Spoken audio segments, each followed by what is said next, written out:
Media. It seems that nowadays all we hear about is the media. Well, what is media exactly? Why are we so attracted to the idea of getting our news and information from the media? Television, radio, internet. It all has accumulated itself into a changing our society, and has changed the way we interact with each other as well. As Canadian Marshall McLuhan once observed, we shape our tools and they in turn shape us. Today, we have the honor of speaking with McLuhan and discussing what he calls media ecology. We will get to discuss exactly what this means and why it came to be, and explore the world of McLuhan and his history. And foremost, thank you so much for being with us here today, Marshall McLuhan. I'm excited to dive into this theory of yours and really get to knowing what exactly it is. But before that, why don't you tell me a little bit about yourself? Sure. I was born on July 21st, 1911 in Edmonton, Alberta, Canada, making me a Canadian professor and philosopher. I'm the father to 6 children and married the lovely Corinne Lewis.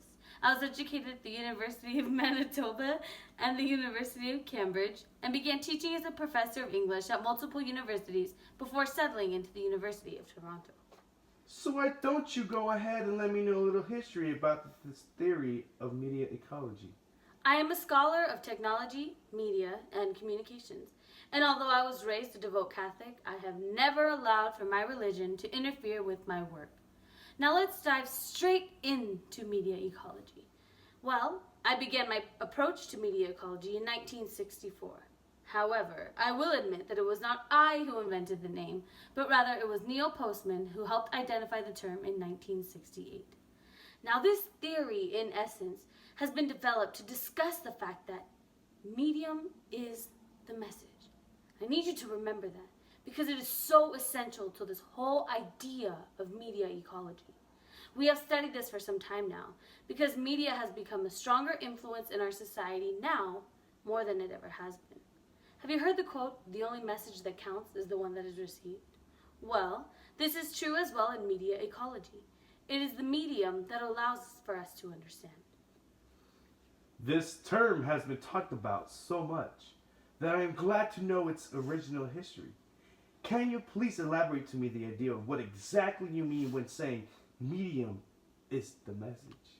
Yes, I would be happy to dive into that topic. Let us take a second to think about media. The more advanced it has become, it is without a doubt the more we learn to use it to our advantage. It has helped us communicate via telephone or email instead of letters.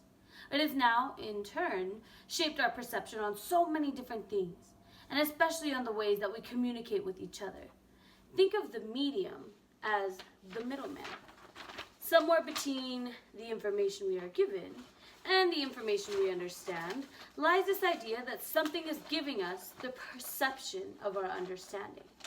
Well, this is the medium in media technology. It is not always talked about, but we know it's there. Think of it as air, for example. We know it's there because we breathe it every day.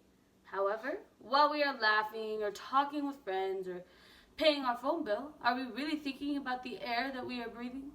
Most likely not. But needless to say, we know it is there and existing. Can you help me interpret more what exactly media ecology means? In the simplest terms, ecology is defined as the study of environments.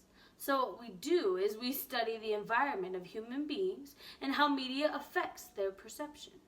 How we process the message is often more important than the message itself. The medium is the message. It helps us understand the message being relayed to us. Back in 1964, I said, "A new medium is never an addition to an old one, nor does it leave the old one in peace.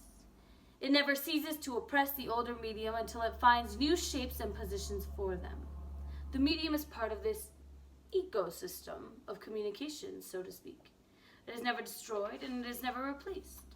The emergence of the medium will change human perceptions."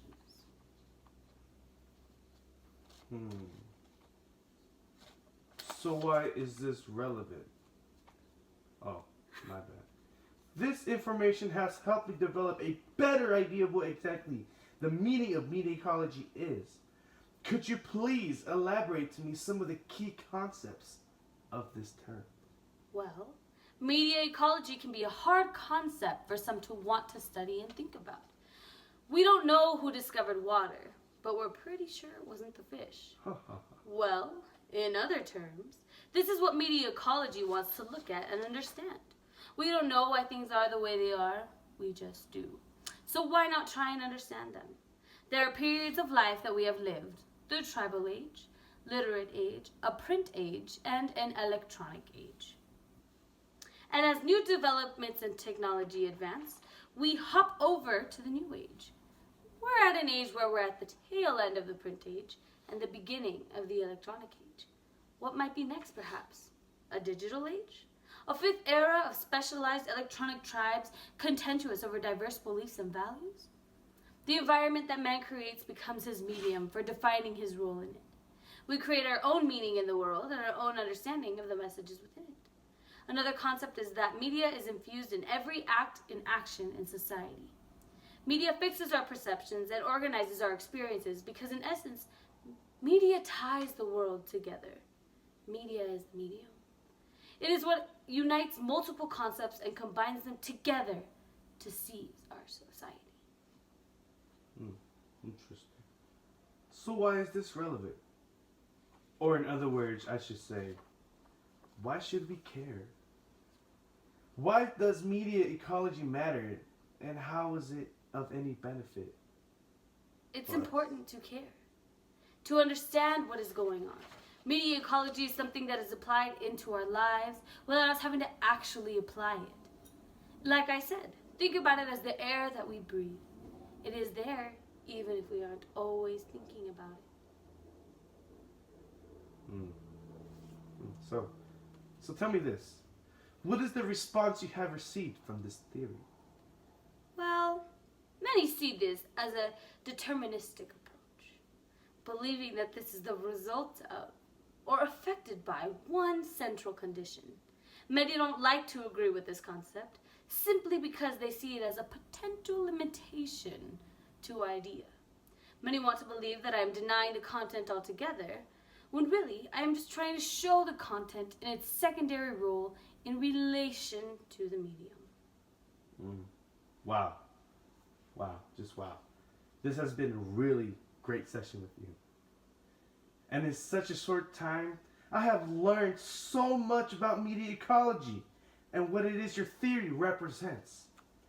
Thank you again for so much. Thank you again so much for joining us. My pleasure.